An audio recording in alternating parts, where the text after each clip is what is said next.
Good morning, church. My name is Robert, and I currently serve on the Board of Trustees. Our scripture reading today is taken from John chapter 4. Now Jesus learned that the Pharisees had heard that he was gaining and baptizing more disciples than John, although in fact it was not Jesus who baptized, but his disciples. So he left Judea and went back once more to Galilee. Now he had to go through Samaria. So he came to a town in Samaria called Sychar, near the plot of ground Jacob had given to his son Joseph. Jacob's well was there, and Jesus, tired as he was from the journey, sat down by the well. It was about noon. When a Samaritan woman came to draw water, Jesus said to her, "Will you give me a drink?" His disciples had gone into the town to buy food. The Samaritan woman said to him, "You are a Jew, and I am a Samaritan woman. How can you ask me for a drink?" For Jews do not associate with Samaritans. Jesus answered her, "If you knew the gift of God and who it is that asks you for a drink, you would have asked him, and he would have given you living water." "Sir," the woman said, "you have nothing to draw with, and the well is deep. Where can you get this living water? Are you greater than our father Jacob, who gave us the well and drank from it himself, as did also his sons and his livestock?" Jesus answered, "Everyone who drinks this water will be thirsty again. But whoever drinks the water I give him will never thirst. Indeed, the water I give him will become in them a spring of water welling up to eternal life." The woman said to him, "Sir, give me this water so that I won't get thirsty and have to keep coming here to draw water."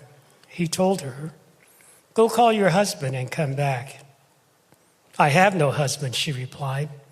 Jesus said to her, "You are right when you say you have no husband. The fact is, you have had 5 husbands, and the man you now have is not your husband. What you have just said is quite true." "Sir," the woman said, "I can see that you are a prophet. Our ancestors worshipped on this mountain, but you Jews claim that the place where we must worship is in Jerusalem." "Woman," Jesus replied, "believe me, a time is coming when you will worship the Father neither on this mountain nor in Jerusalem. You Samaritans worship what you do not know. We worship what we do know, for salvation is from the Jews. Yet a time is coming and has now come when the true worshipers will worship the Father in the Spirit and in truth, for they are the kind of worshipers the Father seeks. God is Spirit, and his worshipers must worship in the Spirit and in the truth." The woman said, "I know that the Messiah, called Christ, is coming. When he comes, he will explain everything to us." Then Jesus declared, "I, the one speaking to you, I am he." This is the word of the Lord. You may be seated. Good morning, everyone. Please, everyone, be seated. We have an interesting case before us today. Let me tell you, in all my years on this bench, and I've been doing this for a very long time, I've seen just about everything you can imagine. But every once in a while, a case comes through these doors that reminds me why I still come to work every single day. Now, before we begin, I want to make something very clear. This courtroom is a place of respect. It's a place where we seek justice, yes, but we do it with dignity, we do it with compassion, and we do it with fairness. I don't care if you're rich, I don't care if you're poor, I don't care what your last name is or who your father is. In this courtroom, everyone is equal under the law. That's how it works. That's how it should work. And that's how it will always work, as long as I'm sitting in this chair. So let's talk about why we're here today. All right. The defendant before me. Has anyone seen that? Okay. So I was hanging out, I'm watching this, and this judge, he's phenomenal. And I was like, man, Judge Caprio, I love this guy. And he's laying it down. And the title of this, well, it addresses this entitled daughter of a CEO last at the judge in court. And we had to edit the beginning of it because it starts out with her making certain hand gestures at the judge, okay? And I'm like, oh, okay. And this guy, he goes on to talk about Madison Elizabeth Thornton of Providence, Rhode Island, the daughter of Robert Thornton, who's the CEO of Thornton Industries, which is worth some $400 million as he shares. And then he goes on to say, as of August 13, 2024, Madison was in her car, a 2024 Range Rover Sport, worth about $120,000, as he announces, driving recklessly through Elmwood neighborhood. That she is in a 25-mile-an-hour zone through a neighborhood doing 70 miles an hour. And so he, with all composure, just like that exact same tone, he just stays totally level. And it talks about the fact that some people try to buy their way out with certain lawyers, etc., and various offers, and that he simply would not respond to any of that. And I'm just thinking, man, this guy is amazing. And I'm watching it through, and at the end, I'm like, okay, I gotta check out who this judge is, Judge Capria. And I find out, okay, yeah. So and then I look for the story on this gal, and I search, and I don't find the story. And Madison Elizabeth Thornton, and then I look for Robert Thornton, and I look for Thornton Industries, and I can't find any of it. Why can't I find any of it? Because it's not true. It is absolutely, if you were to watch, and some of you may have noticed that the lips there, they kind of travel about the same the whole time, even though the dialogue changes. And they inserted his voice and his mannerisms, etc. At the end of this, I thought, oh my goodness, you got me, you jerks. It was the first time that I had to kind of laugh at myself, because I had a feeling, like an emotional response, that was way stronger than I would expect to have. And normally that would just be kind of annoying or whatever, but I was like, what's happening? And it took me back. Like, it's been a long time since I have been fooled by 30 minutes of dialogue, or monologue in this case, right? When was someone speaking to you and you totally bought in? And it was a lie, right? So there was this reaction inside, and I thought, okay, you got me this time, but you won't get me next time, right? It's our natural response. I appreciated the comments section. This guy wrote, fake, fake, fake. AI 100%. Hate these people who do this. Liked watching Judge Caprio, who is a real guy, but this is 34 minutes of my life I won't get back. Whoever generated this should be sentenced to 8 months in jail. Can I get an amen? So I'll ask, who can you trust? Who makes the short list for you to be vulnerable with? Some of you say the answer to that would be no one. Because you learned at an early age, there's one person you can trust, right? It's you. And so you made a decision to say, I'm not going to trust anybody else. I'll trust me and me alone. But we all know how well that works out, right? Who can you trust? We're asking this question all the time. Can I trust the stock market? Can I trust my neighbors? Can I trust my boss? Can I trust my spouse? Can I trust the government? Can I trust the weather report? You can answer that one. Can I trust my employees? Can I entrust my daughter's date? I'll give you the answer to that. No. Can I trust my kid's school? Can I trust my kid's friends? Can I trust my kid's friends' parents? Can I trust non-Christians? Can I trust Christians? Can I trust the church? Can I trust church leaders? Our minds are constantly calculating, who can we trust? Can I trust God? Can I trust myself? Okay, well, let's pray. The end. You know, it's really hard to trust, right? Some lyrics some time back, decades ago, Billy Joel said, honesty is such a lonely word and everyone is so untrue. Honesty, it's hardly ever heard, and mostly what I need from you. Trust. Jesus is building a different kind of kingdom. his prayer, our Father in heaven, hallowed be your name, your kingdom come, your will be done on earth as it is in heaven, right? So the kingdom of heaven, Jesus came down to build a different kind of kingdom. And this series is called Kingdom Culture. And we've been looking at what the ingredients of heaven, what those are, what those might look like in real time. We get the little cards as you're walking in, these little recipe cards. And we've looked at several values on our way to 12 total, but we've looked at availability, celebration, team, authenticity, health, and communication. And this week we're looking at trust. And all of us have really good reason not to trust other people, at least not fully. And yet life is very difficult without building trust, right? Henry Cloud, he said this: trust is the fuel of all of life. Nothing in life works without it, especially relationships. And I wonder if you would agree with that. How important do you think trust is to the functionality and the vibrancy and the fullness of your life? Today we're into John chapter 4. I want to ask you to grab a Bible. Maybe you have yours with. You can open up in John 4, as Robert read earlier already. And there's Bibles right in the seat back in front of you. You can grab one of those. And if you don't know the Bible well, just look in the table of contents and look in the New Testament for the book of John. Open to chapter 4. What's happening right here is we see a woman who has good reason to trust nobody. We just heard the storyline. But as it unfolds, it speaks of Jesus going through Samaria. Verse 4, now he had to go through Samaria.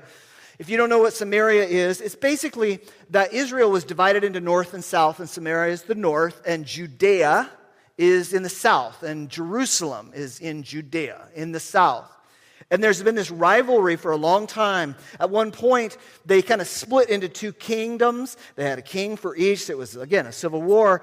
When the northern kingdom was invaded by outsiders, they killed a bunch of the northern Jews, they exported a bunch of them, and the ones that they left there, they intermarried with, which was not allowable under Jewish law. And so the Jews in the south saw themselves as far more pure. They saw those in the north, the Samaritans, as a half Jews, and as they were half Jews and half Gentiles, and they saw them as unclean and unacceptable, and really amongst the worst people on the earth. Verse 7, it goes on, when a Samaritan woman came to draw water, Jesus said to her, will you give me a drink? The writer, John, close friend of Jesus, he's setting up the tension that Jesus is not avoiding. He's walking right into a very low trust, arguably no trust situation. He asks her, hey, would you mind getting me a drink? And she doesn't trust him. Verse 9, the Samaritan woman said to him, you are a Jew, I'm a Samaritan woman. How can you ask me for a drink? And then John notes, because if it was a non-Jewish reader, they wouldn't have understood. They're saying, hey, for Jews do not associate with Samaritans. She is suspicious. She is self-protective. She does not trust. She cites the divisions that exist between them, the ethnic conflict that's there. If you and I were to try to understand this, the intensity of this. Now, we battle with racism in our country. And it was more blatant and more overt years ago before civil rights. And if you went into the South, you knew like who was going to mix and who was not going to mix. That's the intensity level of how much these groups do not trust one another. It says, for Jews do not associate with Samaritans. What does associate mean? You associate with your friends, with those that you share trust with, right? And so you could say, Jews do not share trust with Samaritans. Samaritans do not share trust with the Jews. Do you get the tension that's existing? That Jesus, he's walking straight into the awkward here. Verse 10, Jesus answered her, if you knew the gift of God and who it is that asked you for a drink, you would have asked him. He would have given you living water. Jesus drills deeper. He's kind of cryptic in what he's saying. He's slow walking this conversation to keep her in the conversation and keep engaging with her. And she's actually a bit intrigued. So she's letting her guard down a little bit. She says, sir, the woman said, you have nothing to draw with and the well is deep. Where can you get this living water? Are you greater than our father Jacob, who gave us the well and drank from it himself, as did also his sons and his livestock. And so she asks a couple direct questions. She's basically like, do you have a bucket? It doesn't appear to me that you will be able to get water. And then she asks this other interesting question. Are you better than? Are you greater than our father Jacob? Jacob would wrestle with God. God would give him the name Israel. He would have 12 sons, the 12 tribes of Israel. I mean, this is the ultimate founder, patriarch. And what she's saying is, he provided for us. Like, we exist today because he dug a well, and he provided for us.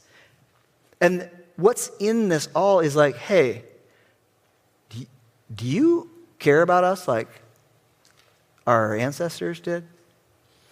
So she's asking these direct questions, and she's also asking these indirect questions. And the key question that she's asking through this whole conversation is this: am I safe? Am I safe? Can I trust this guy? And we watch her dealing with her back and forth response. Jesus, he leans deeper into the awkwardness.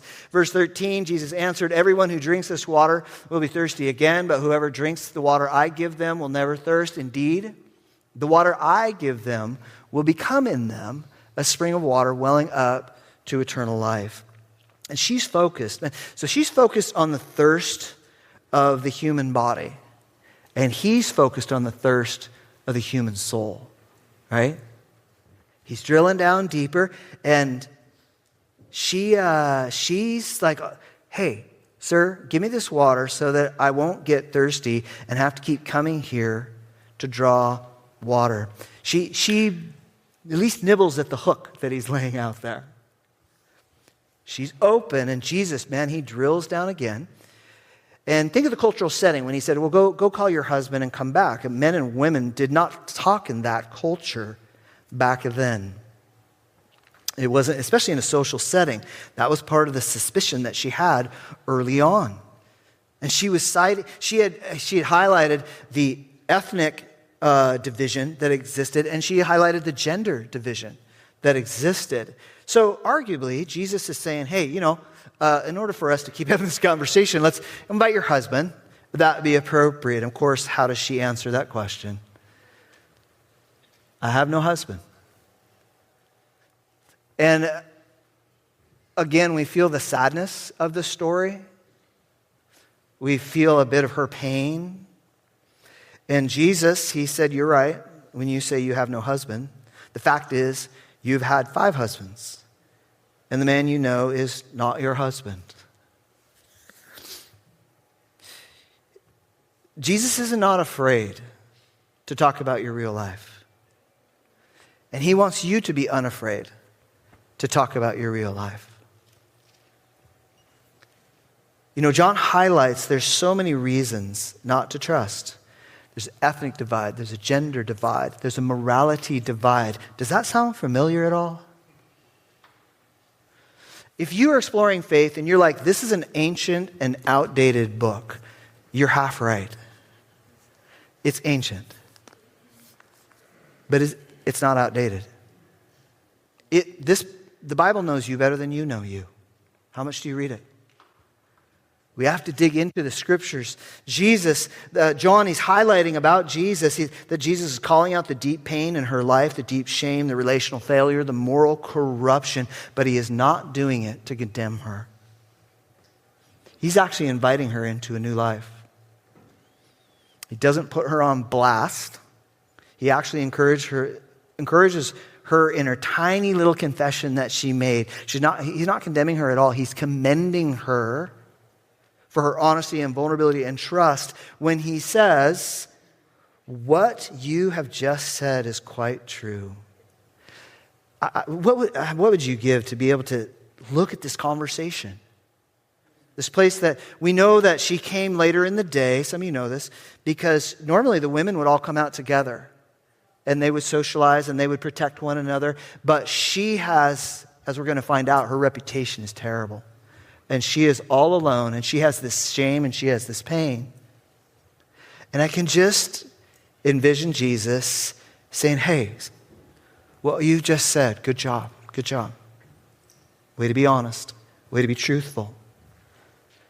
And imagine her off balance, torn between the vulnerability, like, hey, you know what, maybe this guy really does care, and yet her reflexive self-protection that we all know, when she says, verse 19, sir, I can see that you're a prophet. So she extends this respect. I can see that you're a prophet. Our ancestors worshipped on this mountain, but you Jews claim that the place where we must worship is in Jerusalem. So remember, you had the southern state and the northern state. And Jerusalem was down here, and they had a mountain that they had picked in the north. And so these were different rivaling worship centers. And so she points to a religious divide. So her shame has been exposed. She doesn't know if she can trust this guy. And so she goes to the next area of vulnerability. Is like, hey, religiously, you and I are divided. Jesus, his response, he's gracious and direct. In their culture, for him to say woman was a very affectionate statement. Essentially like us saying, dear woman, verse 21, believe me, a time is coming when you will worship the Father neither on this mountain, nor in Jerusalem. You Samaritans worship what you do not know. We worship what we do know, for salvation is from the Jews. And he's basically saying that God has chosen a group of people through which he is going to work to bring his salvation out to the entire world. But it's so cool where he's going to go with this.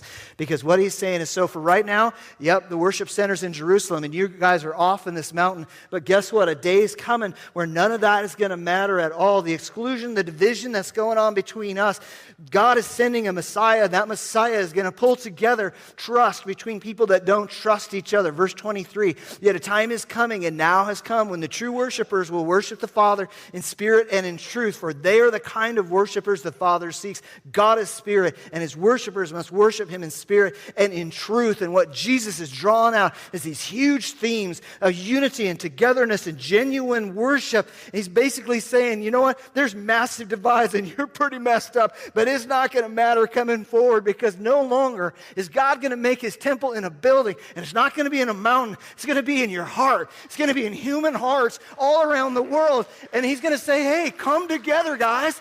Be my temple. Do you get that? I mean, he's rolling out to her, there's no way she can understand. But we look in hindsight, and it's like, Lord, let it be here on earth as it is in heaven. And he's like, this is the way it's going to be. The divides will be gone. The distrust will be gone. The Spirit of God is going to dwell in people who let their lives be changed. A day is coming when temple locations no longer will be an issue. There's no battle between this temple or that mountain, because the temple will be your heart. It will be your life. Think of what the temple is. It's the place where God's Spirit comes down and dwells, where people can come from all over the place to encounter God. And this new kingdom, it's not about buildings, and it's not about mountain places, and it's about human hearts being transformed. And Jesus is revealing to her. What an honor. He's revealing to her. And it's as if her hope begins to elevate. It's as she's dropped her guard to realize, okay, so here's at the core of everything that I put my hope in. And she says this, I know that Messiah, called Christ, I know that Messiah is coming. And when he comes, he'll explain everything to us. And what does Jesus say in return? I, the one who is speaking to you, I am he. This is unbelievable, guys. She's the farthest outcast in her ethnicity, in her social standing, in her spiritual poverty, in her moral brokenness. And yet, Book of John, if you follow through, she's the very first one to whom Jesus says, hey, you know who I am? I'm the Messiah. It's crazy. And what does that say? Guys, what does that say about the heart of God? What does it say that he comes to somebody who's not qualified in every way, in any way, disqualified herself, and she knows that in all of the chaos, and as messed up as her life is, as messed up as her theology is, as messed up as her morality is, down in the heart of it, she's saying, I don't trust me. I'm waiting for the Messiah that's going to come, and he's going to rescue us. She believed the scriptures, she believed the statement, and she was putting her faith there, and Jesus said, your faith is well placed. I'm right here. Yeah.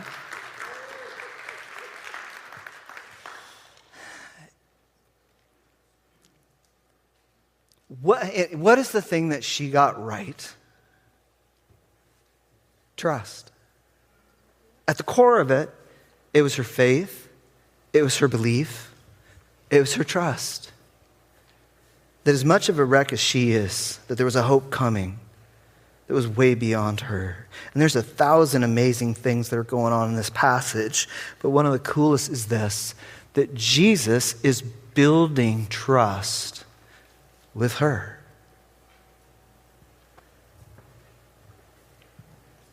Is there anything that God values more highly than trust?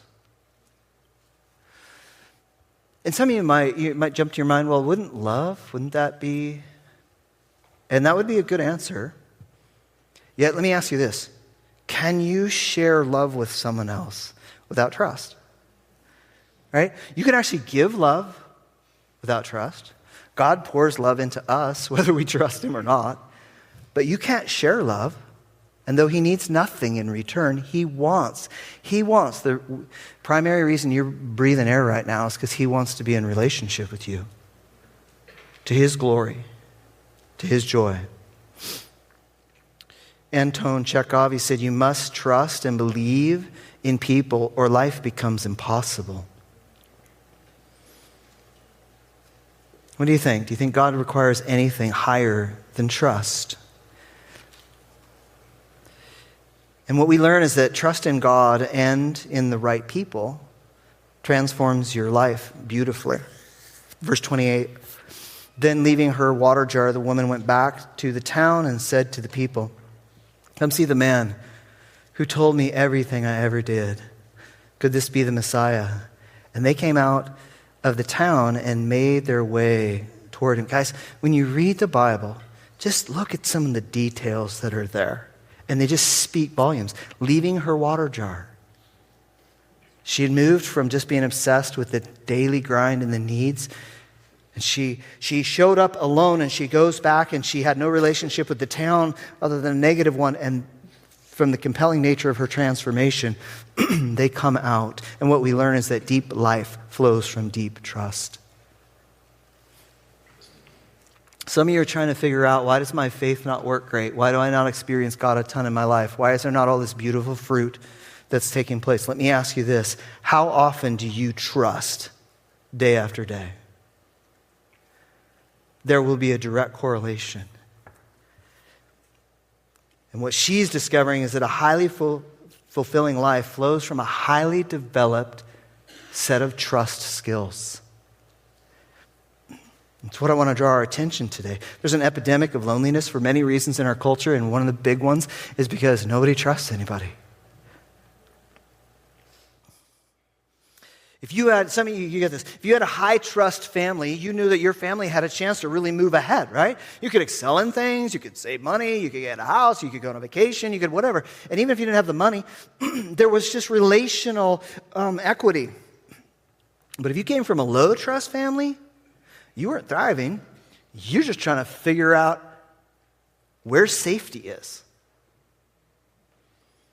And so Jesus, he wants to teach us who to trust. He wants us to learn who to trust. I'm quoting Henry Cloud several times in this. He's the author of a book called Boundaries. And he also, many other books. He's a clinician. He's a psychologist and an entrepreneur, and he consults with really top 100 companies in the U.S. And he wrote a book called Trust. And I can't beat his summaries of some things, so I'm trying to relay them, and I can't relay them all, but I'm saying this. What do you invest yourself in learning?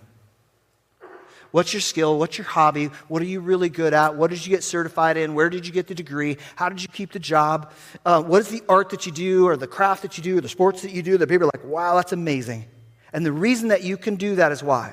Because you practice and you practice and you practice. So the challenge that Jesus lays out for every one of us is, are you practicing at trust building?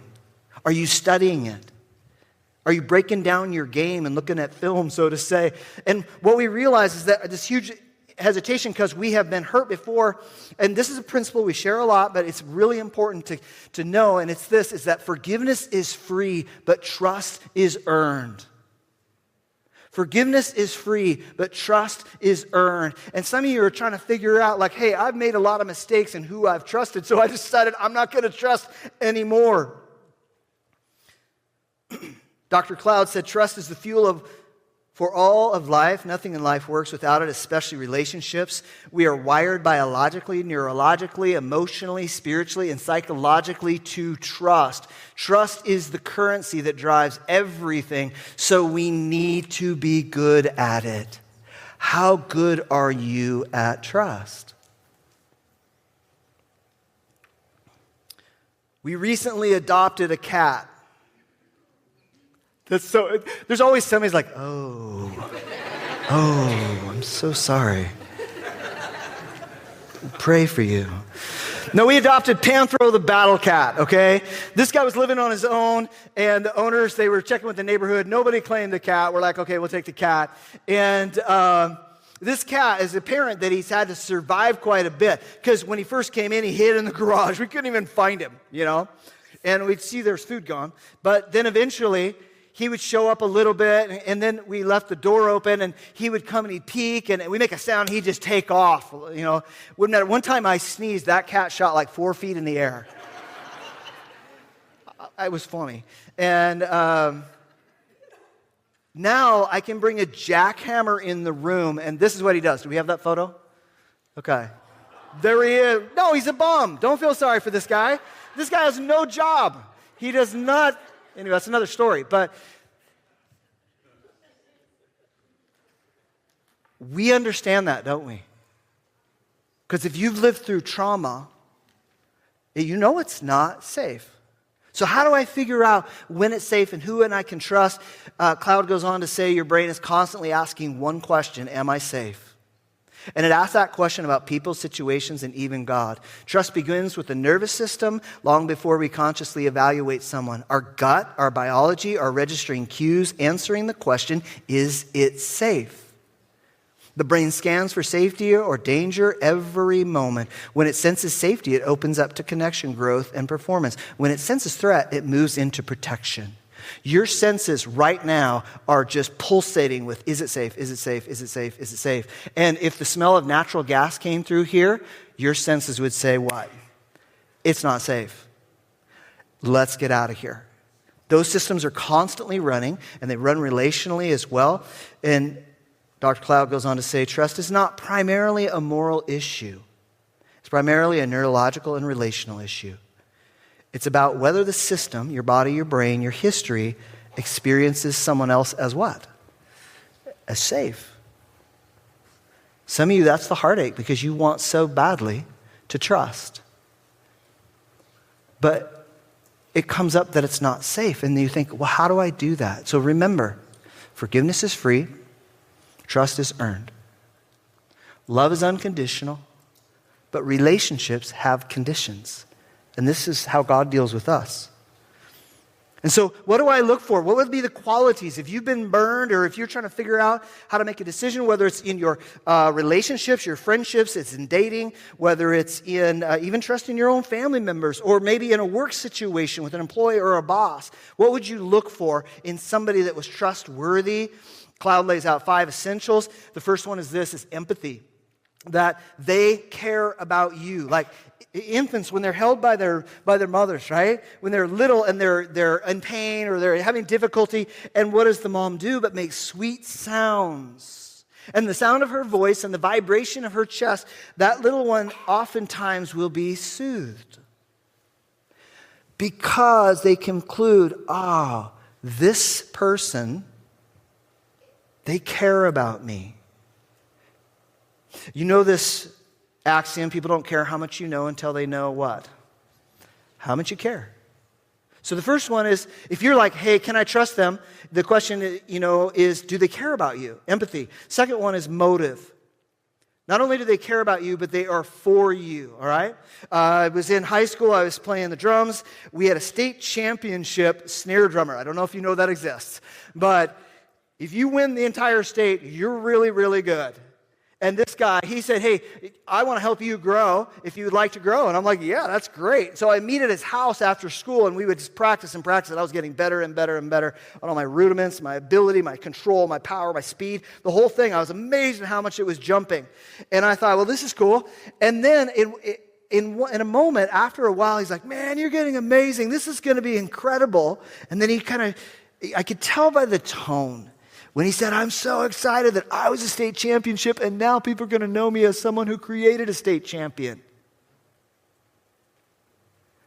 And I was like, oh, okay. I thought you just cared about me. You know that feeling? Whatever wealth you bring to the table, might be money, might be beauty, might be intellect, might be opportunities, and you're like, you think someone likes you just because they like you, right? And you realize, oh, okay, now I know. So it's that idea that, yes, they care about you, but their motive, and some of you learned the hard way that as much as understanding matters and empathy matters, that predators can be empathetic, or at least come across, but their motive is purely selfish. Okay, empathy, motive. They care about you, they are for you, and ability. They have the skills.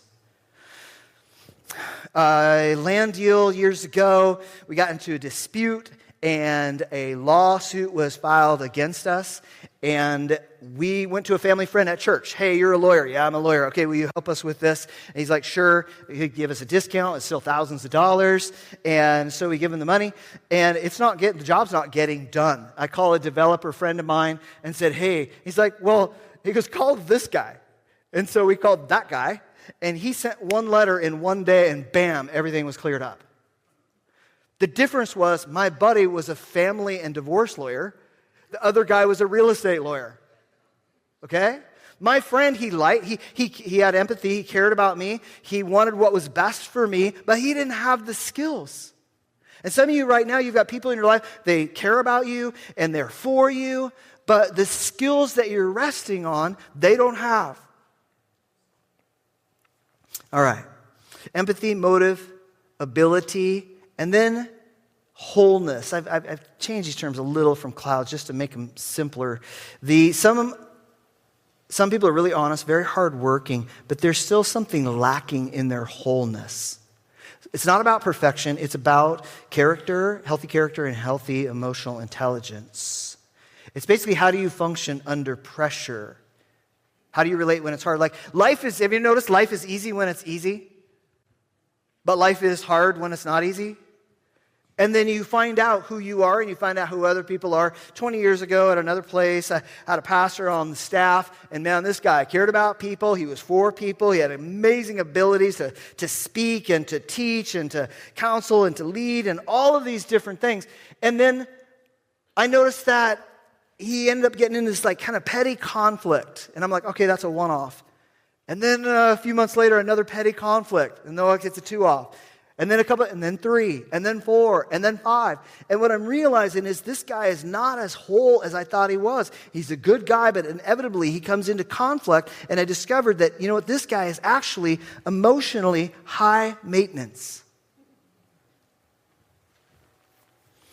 Some of you want to have greater circles of friendship, greater circles of deep relationships, greater circles of work opportunities or serving or leading or whatever opportunities, and you love people, you're kind to them, you have good motives, you've even got the skills, but you can't figure out why the phone isn't ringing and the texts aren't coming in. And it's because you have a blind spot and you don't realize that you're emotionally high maintenance. Jesus is inviting you to grow in trust and sit with somebody who's earned trust. And you need to sit down with them and just say, hey, I've noticed this, that I'm not really getting these opportunities. Am I high maintenance. And there's a chance to grow there. Some of you, it's that employee that you enjoy and they care and they're not overly selfish and they got great skills, but all of a sudden they just don't show up to work. Or it's the one who 1 out of 10 times, like the great qualities, and they do show up, but 1 out of every 10 times they blow up. You know what I'm talking about? It's that family member that you're like, whew, okay, get ready. Because it's probably not this time, but it might be this time. There's a gap. There's an emotional gap there. The Proverbs 29:13 says this, like a broken tooth or a lame foot is reliance on the unfaithful in the time of trouble. And some of you are relying over and over and over again, and you need to draw a line. You need to say, I love you. I actually trust your motive. I trust your love. But you can't be relied on. Those are hard conversations to have. The fifth essential is this, is history. Your work history, relational history.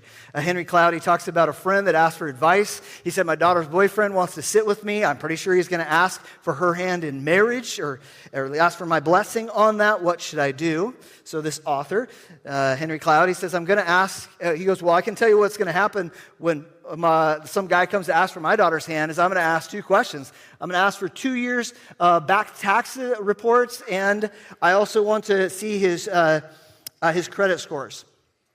And the guy laughed, and he's like, you're not going to do that. Your daughter's not going to pick some guy that you don't like. And he said, you can bet I will ask that question because the job description for boyfriend and the job description for husband are 2 radically different job descriptions. Maybe he's Mr. Right, but maybe he's also Mr. Not Right now because he needs to mature. Okay. We got to learn who to trust and we got to learn who to distrust. The application, we want to not just learn from the word, but we have to apply it, right? We got to do it. What will you do this week? I want to ask you to learn to trust and who you can distrust. That was one piece, but moving forward is we want to practice trust building. And that means, pick a human disconnect. Maybe it's big and really obvious. Maybe it's small. Maybe it's your closest friend. Maybe it's your spouse. Maybe it's somebody that is really the best time that you have, but there's been a disconnect. And you've got to do this. You've got to build trust. The little definition that we have for this is that trust, that we lean into the awkward. Because we build the trust and character. And that's the next slide. We build the trust, character, and relationships of tomorrow by engaging in tough conversations today, okay? And it's not intended just to be self-help. It's intended to fulfill the scriptures that tell us that we are to care for one another and speak honestly with one another, build those relationships. So where's your human disconnect? Is it with a family member or friend, or is it at church, or is it at work, or one of your kids' friends? So pick that human disconnect and then plan for a trust-building conversation. Trust-building conversation, plan it out. Invest time. Like for you today to be able to be thinking about, okay, who's it I need to have a conversation with? And how does that need to go? If you want to value that conversation, take time ahead, pray, hey God, would you give me wisdom? And then start writing down. Last week we talked about communication skills. What sets my trigger off? What is it that I actually want to do? Here's a question that you can ask yourself is when there's a miss and there's something missing, you can ask yourself, what do I wish he would have done? What do I wish she would have said? If you write that out, you'll know what your major issue is. And you may end up saying those words to them or not. But it's a way to take inventory of your own heart and to prepare and to plan. You may have to declare some boundaries. You may be calling out the truth of a trust that was violated, and you got to think, where did they go wrong? You might even be notifying them that you have to make a police report. But you do so in love, and you do so prepared. Okay, so plan a trust-building conversation, and then have it. Actually set that date. I want to ask our musicians to come back up. Will you set a date this week? Will you step forward to build trust even if it's on a tiny little level, and you can use some of these phrases to do it.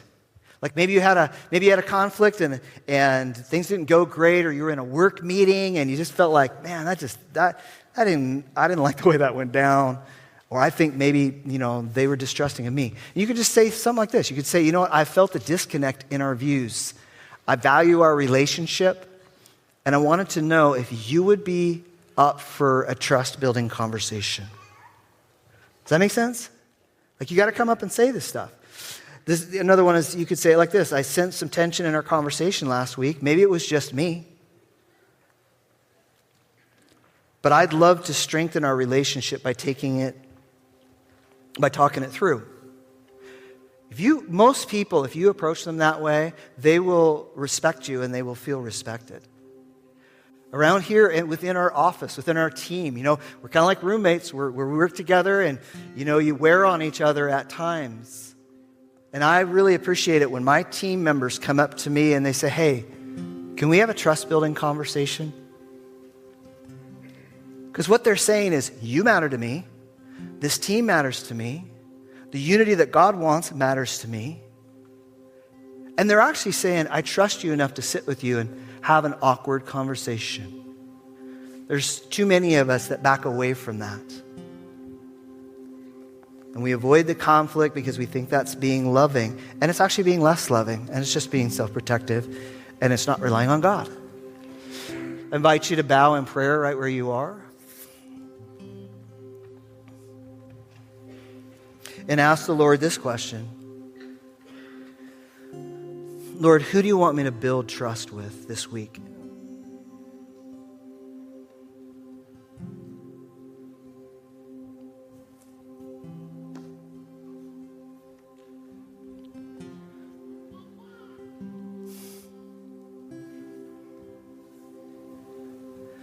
Let's ask the Lord, who do you want me to build trust with this week?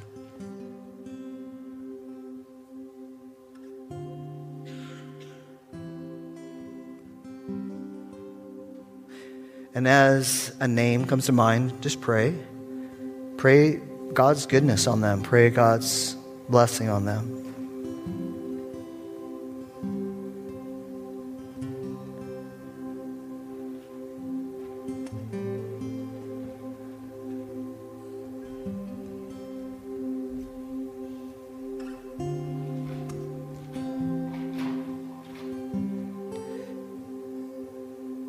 Pray that you will prepare for that. Say, hey, Lord, I want to do this right. Would you help me write a few things down?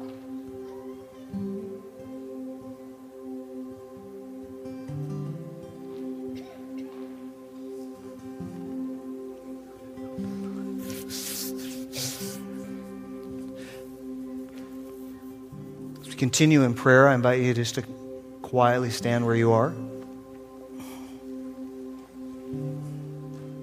going to ask our prayer team to come forward. Father, we want to be people who not only hear the word, but we practice it. We want to be like your son Jesus, who wasn't afraid of tension or conflict or awkwardness, but he built trust there, and we want to be more like him.